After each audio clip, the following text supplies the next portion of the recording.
Have you ever had a performance or a recording go sort of off the rails because of nerves or anxiety? Well, in this video, we're going to be taking a stab at the massive topic of performance anxiety or stage fright. My name is Josh Gu, and I'm taking my years of experience learning, teaching, and performing, and sharing all of my best clarinet and music tips so you can get more out of your practice, and most importantly, have fun. You can learn more about all of my many resources at QuickStartClarinet.com, and don't forget to subscribe to this channel and hit the bell to get notified when I post new videos.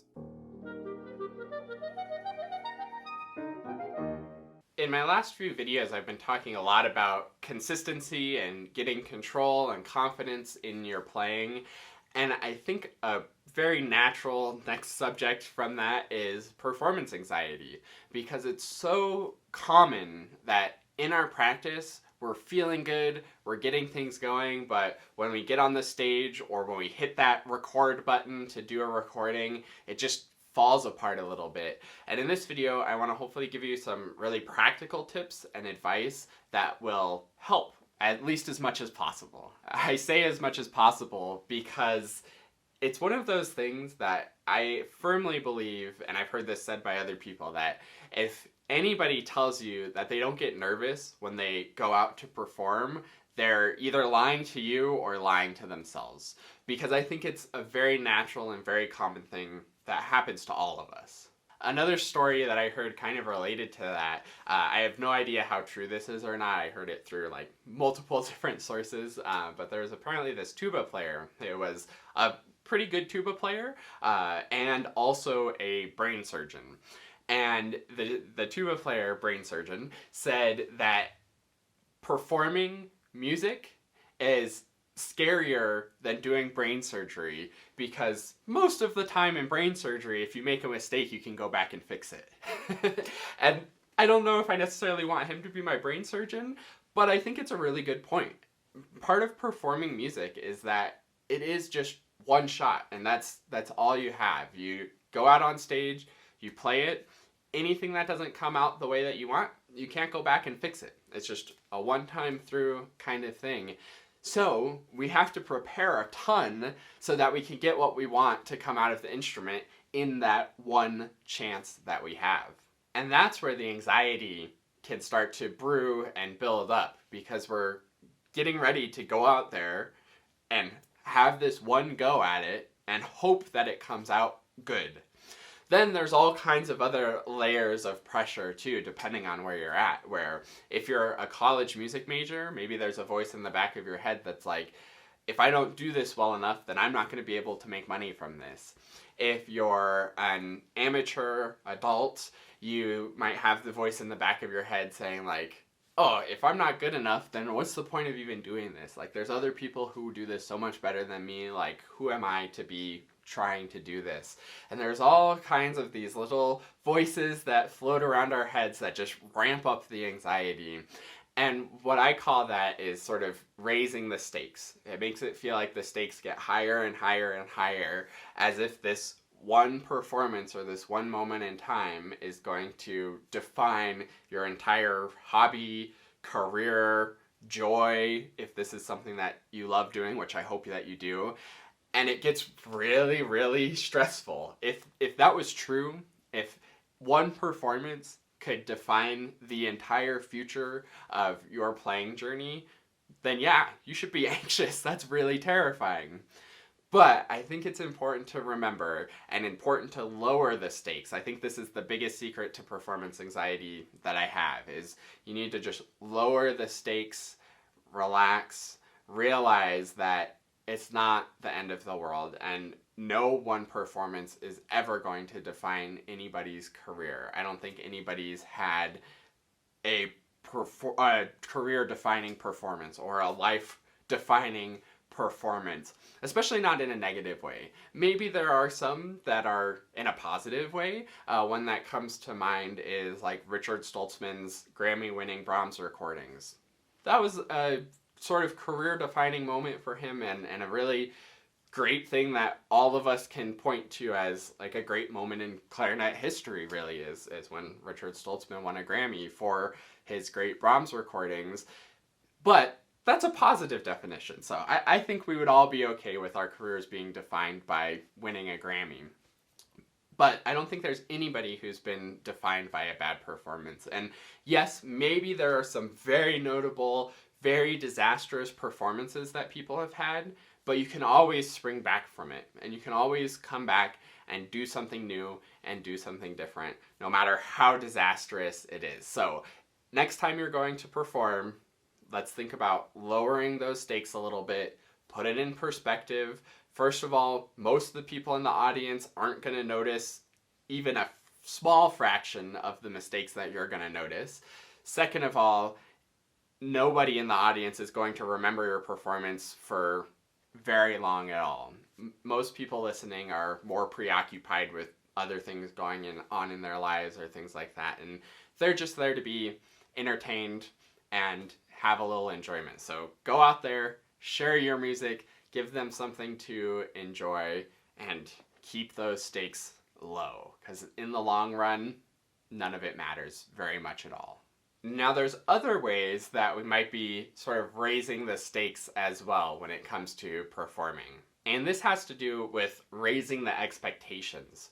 I think no matter how good you are, you're always going to sort of practice at a certain level and perform a notch below that. And if you're finding the inverse, I find this sometimes happens with more beginner level groups where they'll sort of practice at one level and then all of a sudden in the performance get a notch above that and you're sort of surprised in the performance that it came together as well as it did. But I think if that's happening for you, then it just means that you aren't practicing good enough. You're sort of going through the motions in practice and then really trying in the performance, and that's what gives you that little bump. And I don't think that's where we want to be at all. So for most and all actually serious musicians, our practice is at one level and our performance is a notch below that. So there's two things we can do to help with this. One is to raise the practice even higher, get more and more picky and better confidence and consistency and control in the practice. And naturally that will raise the performance level too. Then the other thing we can do is try to minimize this gap as much as possible. I think there will always be a gap, but we want the gap to be as small as possible. And that comes from practicing performing, which is something that I think we don't do very often. I think a lot of us are a little timid to go after performance opportunities, and I think actual performance opportunities are the best way to practice performing. But we can sort of do that for ourselves, either by just going into what I call performance mode, where you're gonna run through the whole piece, or even just a section of the piece. It doesn't have to be the whole thing every time. But when you're in performance mode, you treat it like this is your one shot, and you're gonna go through it. No matter what happens, you're gonna keep going. You're not gonna worry about the mistakes. You're just gonna focus on staying in the moment and making the music happen. So practicing performance is a great way to narrow that gap. Then the other thing that's super important and will help again lower the stakes of the performance is to accept the gap. If we go in expecting like, okay, my best practice was here, I want this performance to be here, then you're going to be disappointed no matter what, because if your practice is here, the best your performance can be is here. So if you're expecting it to be here, then there's going to be disappointment. Most suffering in life, I think, comes from having expectations that don't get met. So if instead of going in thinking like, okay, my practice was here, so I want the performance to be here, if instead we think my practice was here, so I'm going to expect the performance to be here, then it's going to feel a lot better. And this isn't like a self-defeating mindset or anything where you go in like, okay, I practiced pretty well, now the performance is going to suck. That's not what it is at all. It's, I practiced really well, I know how this goes, I'm in control, I have the consistency, I'm feeling confident about this, so now I'm just going to relax into the performance and trust it and still try, but not try too hard. Because it's often when we're going for, my practice is here, but I want to perform here, that's when more mistakes happen. We think, okay, I almost got it up to tempo in practice, so in the performance, I'll just let the nerves take over and bump it up.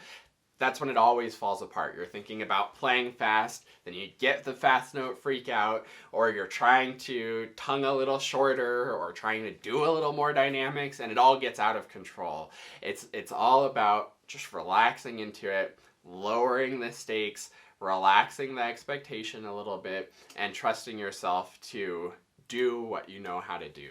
And that's, I think, one of the most important takeaways when it comes to performance anxiety is just keep finding ways to lower the stakes. Don't let the expectations get out of control, and just relax and share your music and give the audience something to be entertained by, something to enjoy, something that's expressing what you want to express through the music. And that leads to my final and I think probably best piece of advice when it comes to performance anxiety. Maybe the very best piece of advice is keep the stakes low and keep lowering the stakes. But when you're actually out on stage and in the moment, I think that's the key, is you need to be in the moment. Don't be thinking about what your professor or your colleagues or maybe even your students or your family or whoever's out there in the audience. Don't worry about what they're thinking or their perception of what you're doing. Don't be thinking about how does this compare to how I practiced it. Don't be thinking about the mistakes that you're inevitably going to make. Every single professional comes off the stage and can tell you a handful or more of mistakes that they made or things that didn't go the way that they wanted, because that's just what performing is. So what you need to do is focus on the music, focus on the expression and the emotions and the character that you want to convey to the audience, and just stay in the moment with it. And I think the very, very best way to stay in the moment and stick to that is to focus in on the steady beat and the rhythm. It's sort of like how you climb a mountain, looking at the bottom of the mountain, looking up at the summit, you're like, that's impossible. I can never do that. And that's the same thing that you do when you go out on stage and you look at all your pages of music and think, oh my gosh, I'm going to have to play all of this right now in front of people. Nope. All you have to do is take one step and then another step in the music, play the first note, then get to the next beat, and then get to the next beat, and get to the next beat. And luckily the beats are very predictable. So it's just easy to find that beat, to the next beat, to the next beat. And before you know it, you'll be through the piece and have probably played it pretty well, because you're in the moment, focusing on the music, focusing on the expression that you want to be sharing, focusing on the character of the music, and just getting from beat to beat. And that's whenever my best performances have been when I'm just in the moment with the music. I'm hearing the music that I want to create. I'm locked into the rhythm and the steady beat, and there's no extra thoughts of like, what am I going to do later? Oh, I should have practiced this more. Oh man, I bet X, Y, and Z so-and-so in the audience noticed that issue. Oh gosh, I hope I don't squeak. Oh gosh, I squeaked. When those thoughts are going through your mind, it's not enjoyable for you, and it's probably less enjoyable for the audience too, because you aren't actually sharing the music with them, you're sharing your anxiety with them. So that's a whole big overview. Performance anxiety is a massive topic. I encourage you to check out some other resources on it.